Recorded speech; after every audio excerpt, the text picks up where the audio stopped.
Hey friends, Jeff here again with a new episode of Conversations Life Science Leaders Aren't Having. I am really excited today to welcome Laura Schonwalder. Laura is the founder and CEO at PharmArray, and Laura has such an awesome story. She has been in the clinical research space for almost 27 years, and she's been at the really big CRO level and now at the really small level of her own shop at PharmArray. And I love her story. I love the courage that she exemplifies in the decision that she made to eject so that she wouldn't lose her soul and she could be true to herself. Who she is to me is integrity. Laura cares deeply about what she believes in, about who she is, about who she wants to work with, and aligning her life and her choices based upon that. I think you're really going to enjoy this conversation with Laura Schonwalder.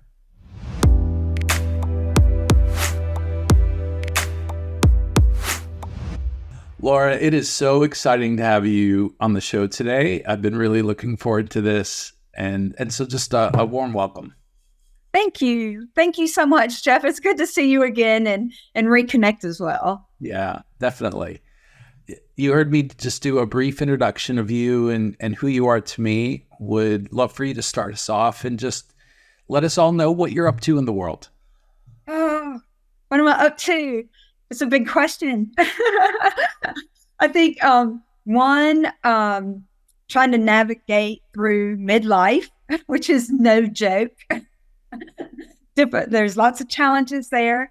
But I think in general, I'm really trying to focus on simplifying my life, and I think that can be a challenge, but I'm taking a Buddhist class with my husband, and, we're learning a lot about, the ego and just that, life is suffering. There's a lot of suffering in this world, and it can range anywhere from, today's not going like I want, to, a loved one passing away. I mean, it's a full gamut.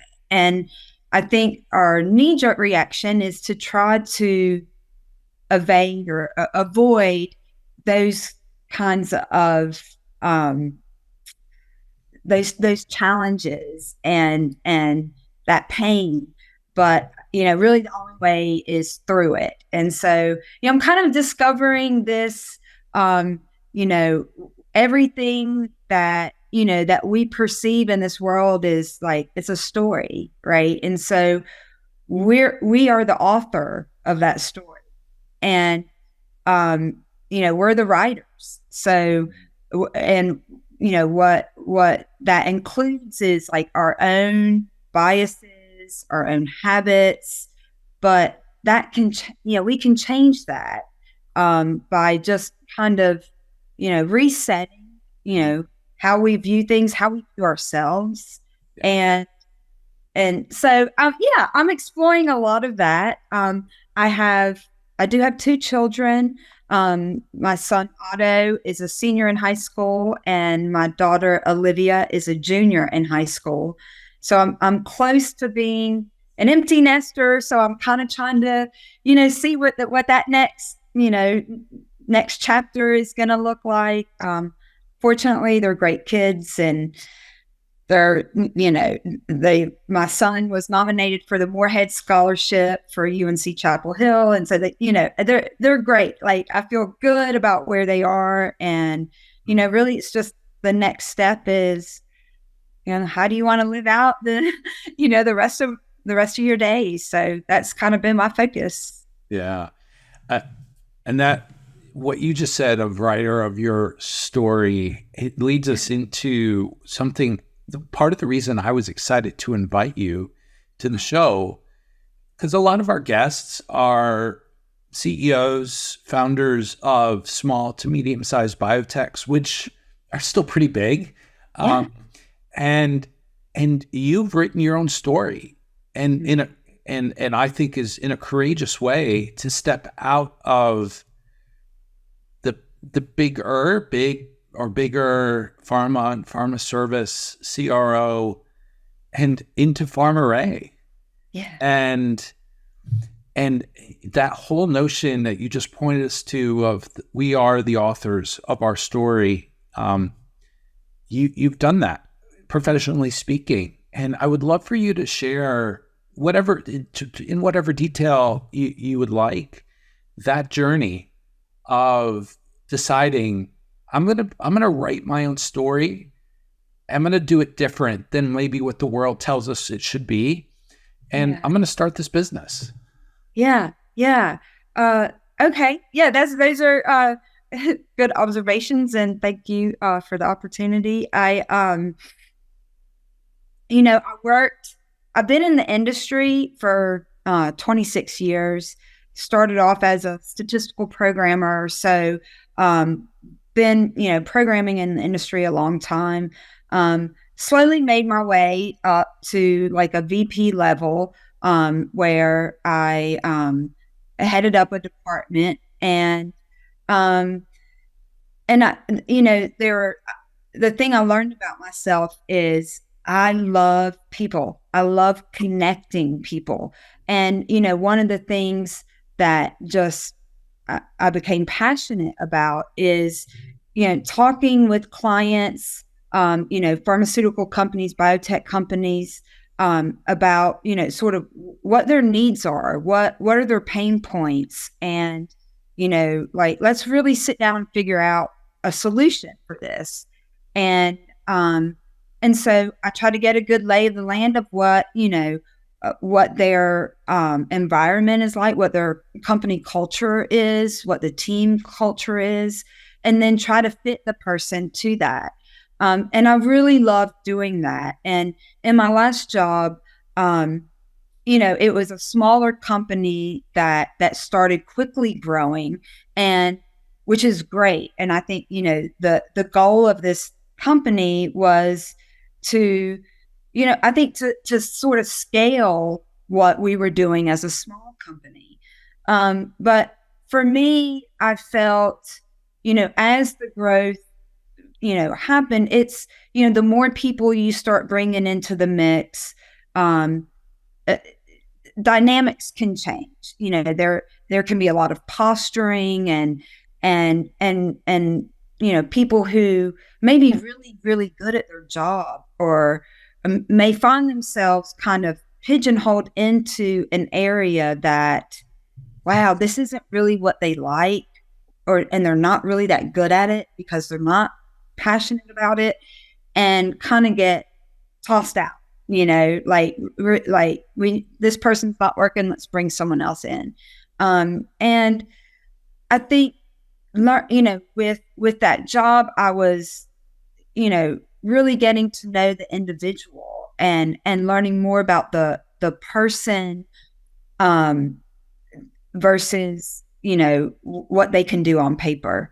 So I was essentially recruiting, but having, so many years in the industry myself, and experiencing a lot of these things. I was a contractor, so I worked at a lot of different companies, which, gave me great experience, but it also taught me that, working at one company and then moving to another they're not all created equally.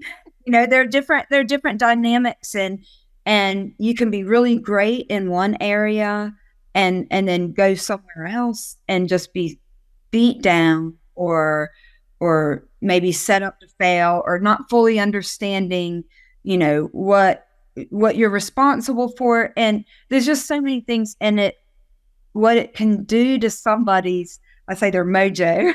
It's like, it's crippling. And so, I found myself, with this growing company, feeling like I'm sort of losing a little bit of myself in this, where I wanted more autonomy, I think. And so, after long discussions with my husband, because I was making a very good salary, And this was going to be a game changer for us if I quit my job and try something different. And fortunately, my husband was very, what am I trying to say? Supportive.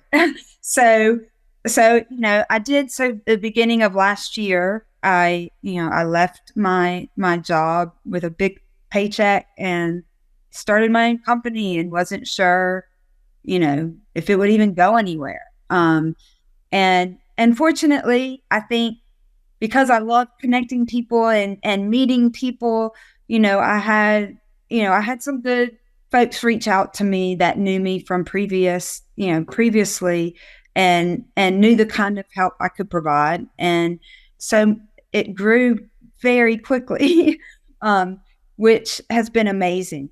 And it's enabled my husband to quit his high salary job and join me. So it was definitely a game of chance, but I think I knew deep down in myself that I could do this, and I wanted to do it my way.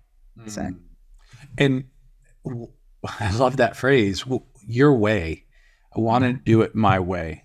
Yeah. What is, if you were to just describe your way in a few words, in a few sentences, what is your way? I think my way is I really want to do what's for the greater good. I really want to do what's for the greater good. And so with, I help companies augment their staff with resourcing. And I know a lot of, people in this industry and programmers, and I like to get to understand what the company really needs, and then match not just a checklist, like, okay, can they program SDTMs, Atoms, TLFs, and it's like check, check, check. But there's so much more. There's so much more to all of us than what I can do on paper, and that can only take you so far. So I guess, for me, I want to do what's best for my client. I want to do what's best for my candidate. And at the end of the day, if I do what's best for both of them, it will work out, but my primary focus isn't, hitting target revenue or, it's really just throw all that away and just do what's right. And I've learned that I enjoy working. I enjoy, coming to work every day, because I feel like I'm making a difference. And I think when you're doing things for the greater good, you don't always come out on top, but that's okay too, and I think that, You said to me previously that you get to work with clients, or you want to work with clients who want to work with you. So you shared your way in just a few words there. How would you describe the clients that do choose to work with you as opposed to a bigger CRO or outsourcer? Who are those folks? Yeah. Typically they are smaller, biotech companies. I do work with some smaller CROs as well.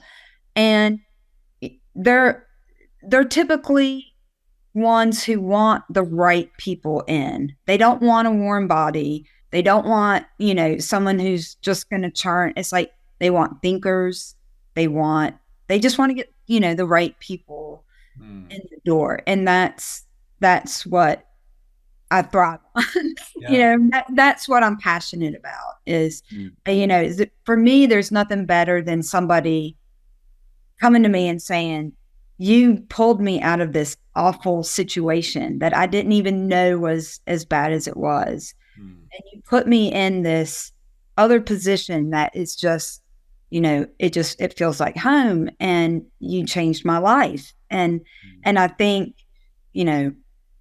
logging into work every day or going into work is something all of us do. And it's a big part of our lives. And if we're not happy there, or we feel like we can't be ourselves there, then something needs to change. Yeah. You pointed to this before a little bit in just how you're viewing midlife. Yeah. I'm wondering with all of this, there's this quote by John Ruskin where he said, "The greatest reward of our work is not what we get from it, but who we become through it or by it." Yeah.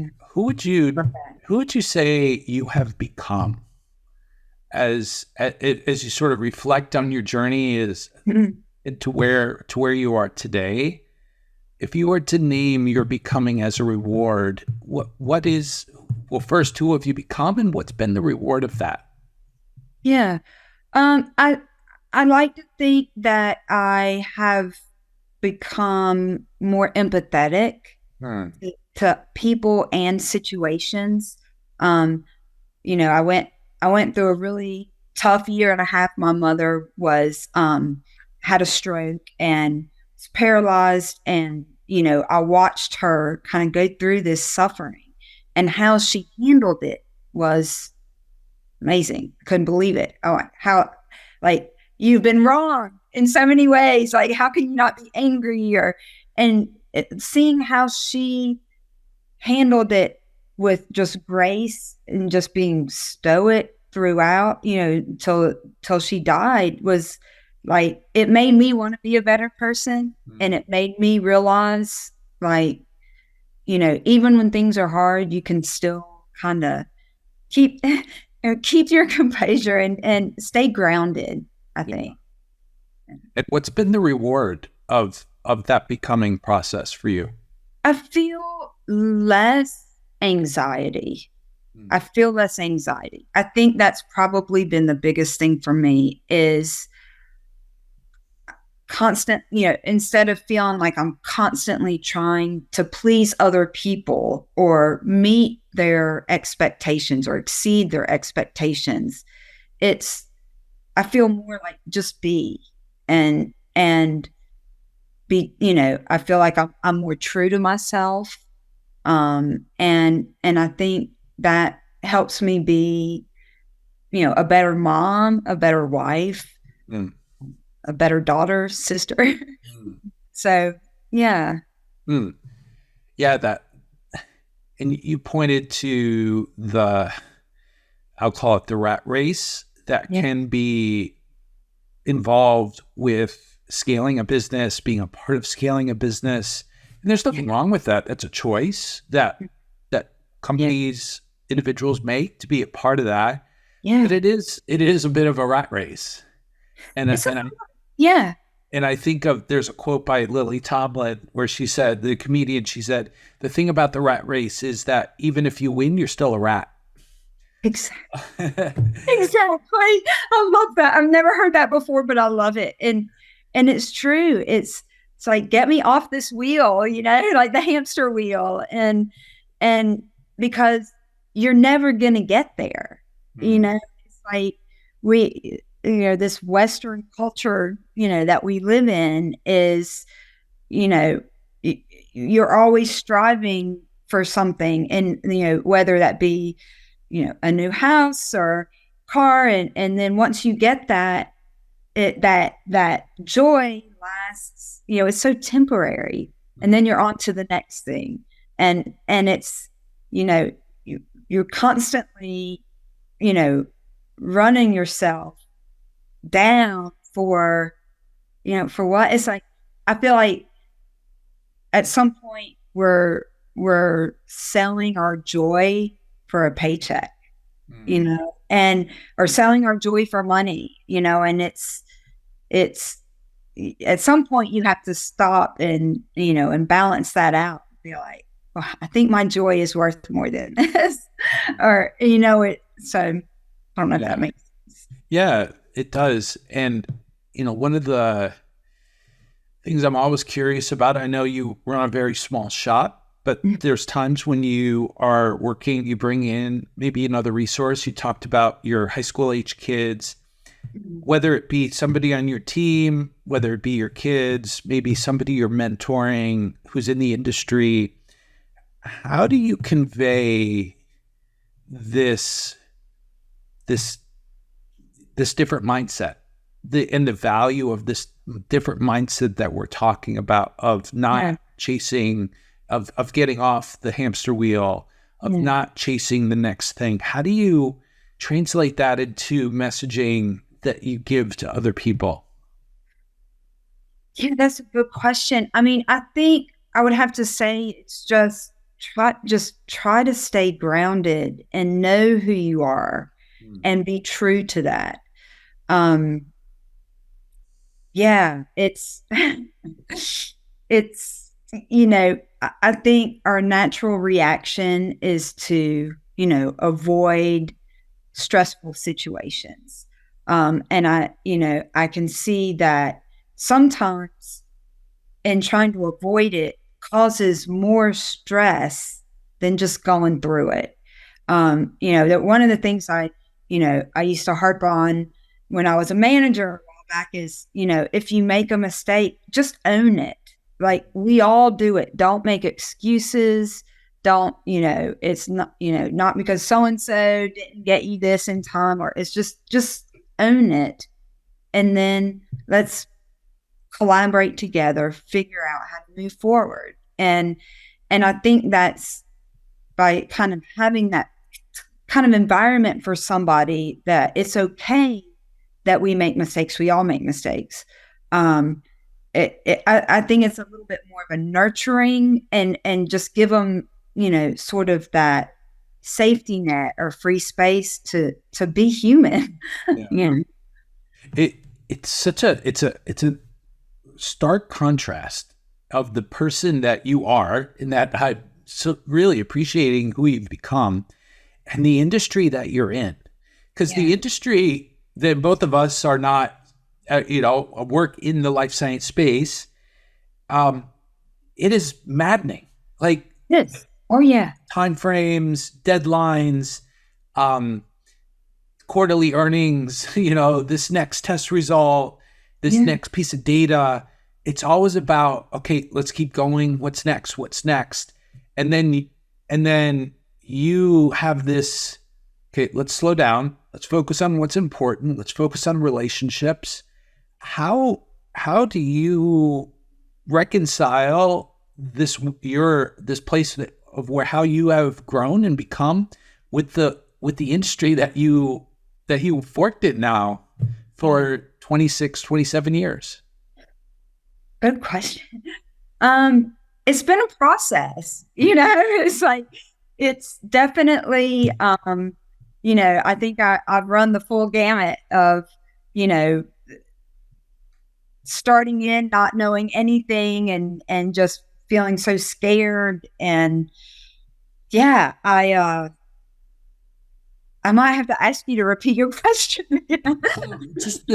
Just keeping, how would I say this?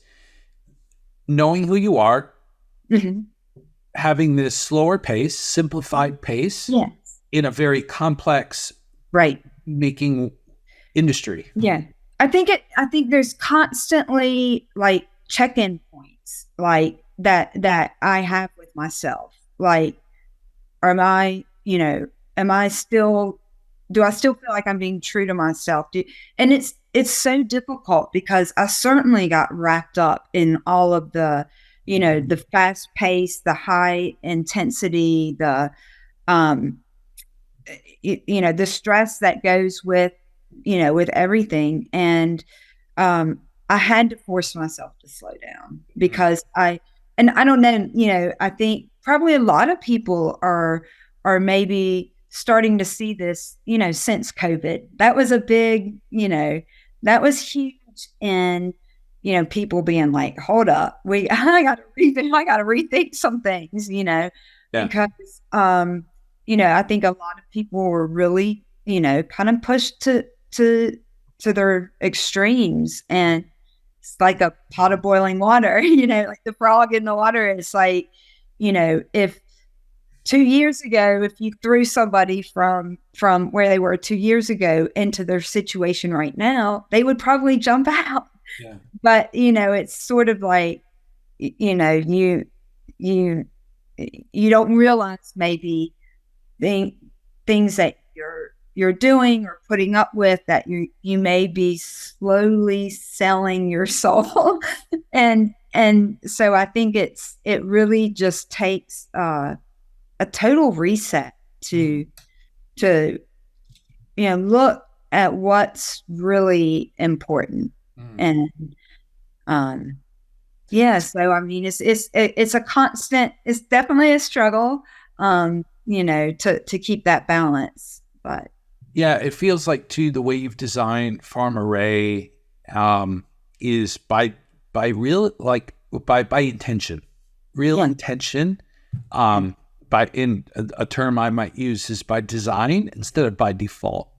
'Cause right, the default way of setting up a company like yours would be, okay, let's just get into the fast lane, like with everybody else. And you've made some really clear decisions to be true to yourself of how you're going to design how you go about your work, who you right. work with, how you do it, and the ways that you engage.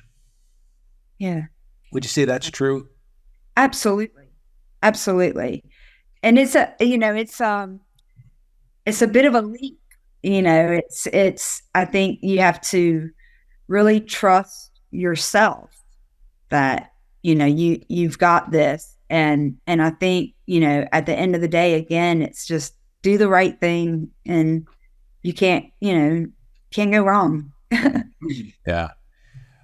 I'd like to shift gears to the name of the show, and that is conversations life science leaders aren't having Mm. or aren't having enough. Yeah, yeah, You've been around, you've witnessed, you yourself were a VP, you've witnessed leaders of all sorts and types in the industry. I'm wondering what's your reaction to that phrase, conversations life science leaders aren't having? yeah. I mean, I think the conversations that they are having right now is, AI technology. How is this going to shape, clinical trials in the future? Mm. Uh, you know, Gene therapy. How is this changing how people are treated? Decentralized trials. And I think even right now, I see, there's an industry shift towards outsourcing overseas. And I think those are a lot of conversations that I think people really think are very, very important. But again, it kind of comes back to where I'm like, we're more than just a checkbox on a list of things that we can do. And I think it's really important to understand and know what your company culture is, and really, like, really take it to heart. And that's not an easy thing to do. But I think a lot of companies, the company culture is being run by an HR department, but it really needs to be shown in the leaders as well, and not just the buzzwords of, let's throw this on some tchotchkes and it's going to look great, but like really, really think about and embrace, what you really want your culture, and then stick to it.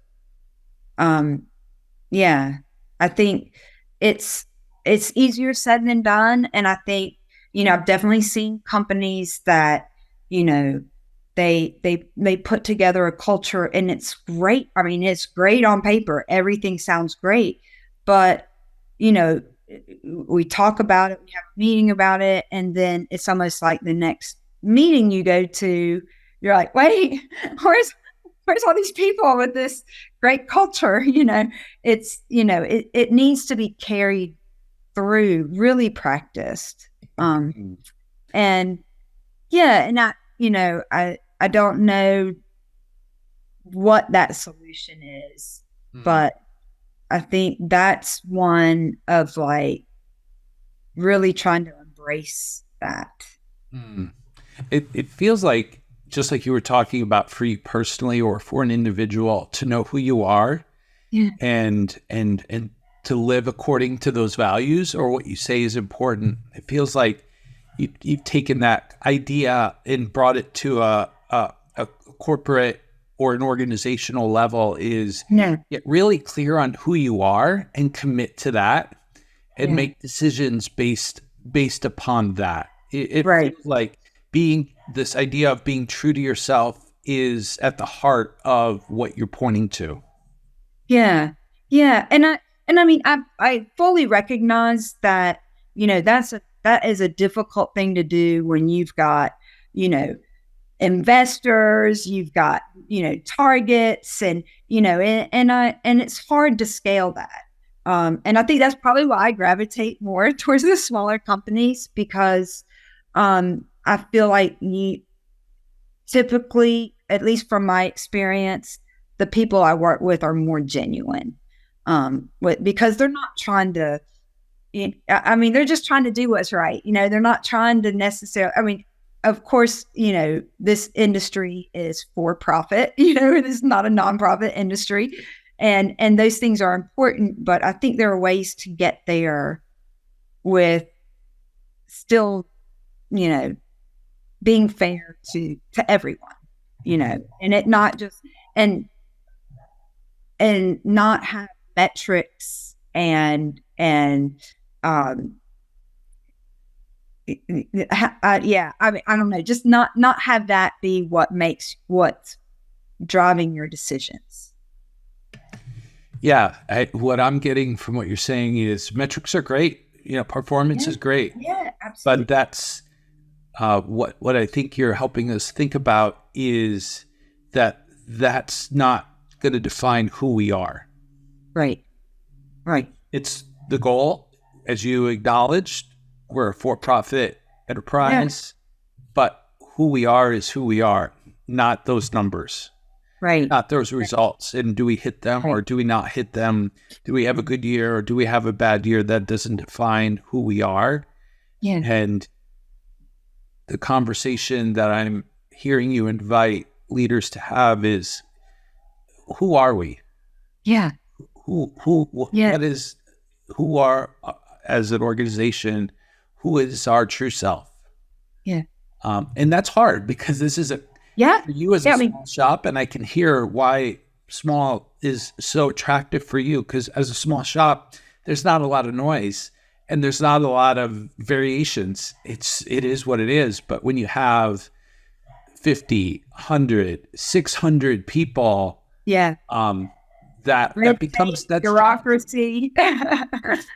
Yeah.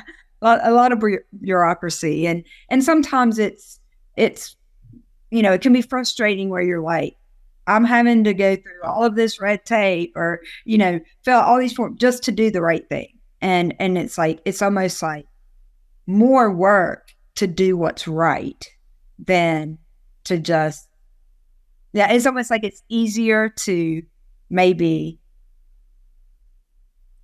I don't know, maybe, not necessarily always do the right thing for the greater good. It's, that's usually a harder path to take.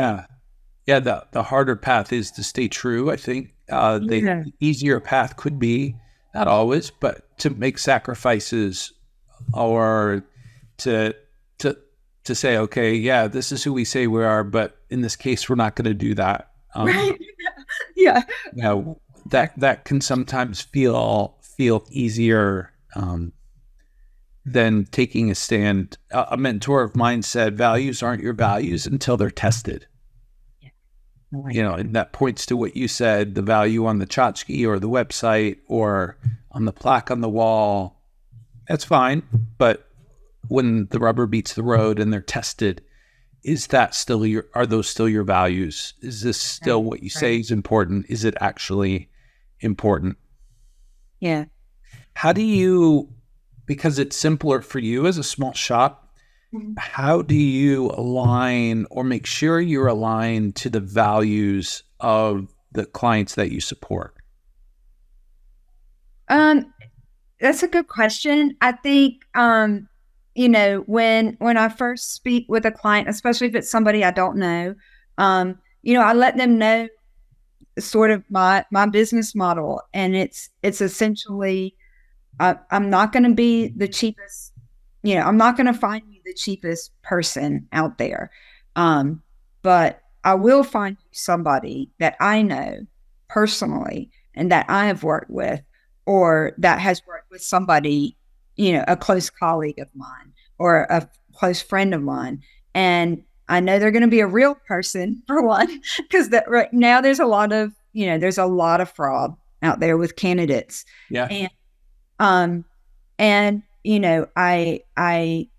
because I'm a small shop, I don't charge my clients what bigger, CROs do, because I don't have the overhead. And I pay my people better. So, I don't need the big margins. And yeah, so if somebody comes to me and they tell me, they want a programmer for, a fraction of what my cost, what I'm trying to charge, I essentially let them know that we're not a fit, because my model is to pay my people very well, and put them in an environment that I myself would be okay working in. So I have turned some folks away for that. But it's, typically the smaller shops, as I mentioned, they are looking for what I'm offering. They don't want just some rando to come in and only, 2 months down the road to find out that they're not, the right fit. I spoke with a client earlier, who is looking for a programmer. And one of my questions was, hey, tell me some of your pain points. What are some things that you've dealt with? Give me a little bit of information about, your team. And they stopped and were like, we're talking about a programmer, right? Like, I just want a programmer. And I'm like, no, I get that. But if you want it to really be a fit, let's look at some of these soft skill things, because that's going to be what will make or break the job. Not if they know how, they can do this, and this, then great. It's more like, we're human beings and we're social people. And so, we're tribal. Let's like find the right tribe, for each individual. And it makes a difference. It makes a difference. Yeah. You talked before, Laura, about some things that people are talking about. Another version of that question is, those are things that people in the clinical research space are talking about. What are you excited about? As you look at, we're recording here at the end of 2023, as you look at 2024, what are you uniquely excited about in what you see happening in clinical research and the way you're going to be able to support clients in the new year? Good question. So, it is fascinating, this, the AI technology. And, I've been to a conference a couple months back, and, it's interesting how they were, how this could be utilized in our field, yet the dangers as well. And so I think, I look forward to kind of seeing how that's utilized, like how we're able to use that, because I think it, hopefully it will, in the long run, in the end, bring drugs to the market quicker, and have, this precision medicine, and, ensuring that this drug will work with, a particular person and their, their body makeup, their biomarkers. Is this, and we can learn that before they, trial and error. And so I think that is exciting to me. especially with, there's, I think mental health is a big, a big thing now. And I think, a lot of that is trial and error, trying to find, what would be the right med. And I think it's nice to know that somebody may be able to get the treatment they need without going through all of the trial and error, because I think some folks maybe give up, before they find the right treatment. And Yeah. Well, I'm excited along with you. For the last question, to get a question we ask for all of our guests, I'm going to give you a magic wand for a moment, and we get to wave it over every CEO, founder, leader in the life science space. And with this wave, you get to plant the seed for one conversation that they're going to have with their people over the next 7 days. What would be your wish in that wave of the wand for that conversation? What's that conversation they'll have over the next 7 days? That's the one. I mean, again, I think I come back to company culture, because I think that it really, that is what makes a difference in your day-to-day job. I think you're working with a group of people who all have the same goal in mind. It makes it feel more like a team, versus, posturing or, trying to show that you're better, or trying to climb some ladder, and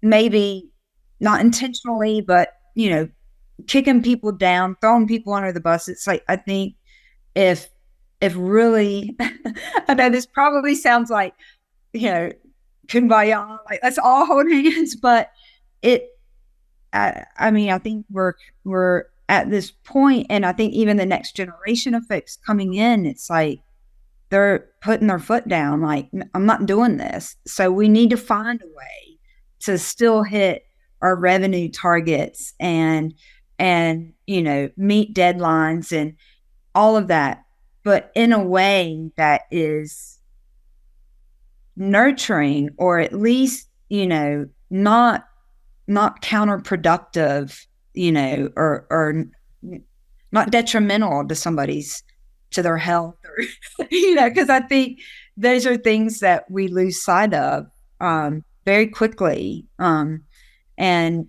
I've been told, well, that's not scalable.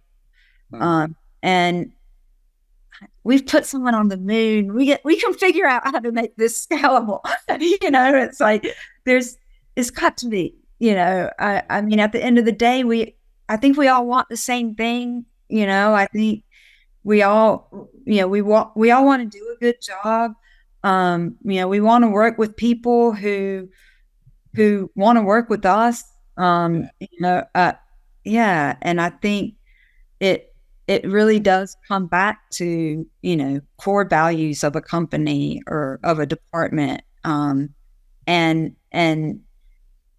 revisit them, like pressure test them, come back, like, how are we looking?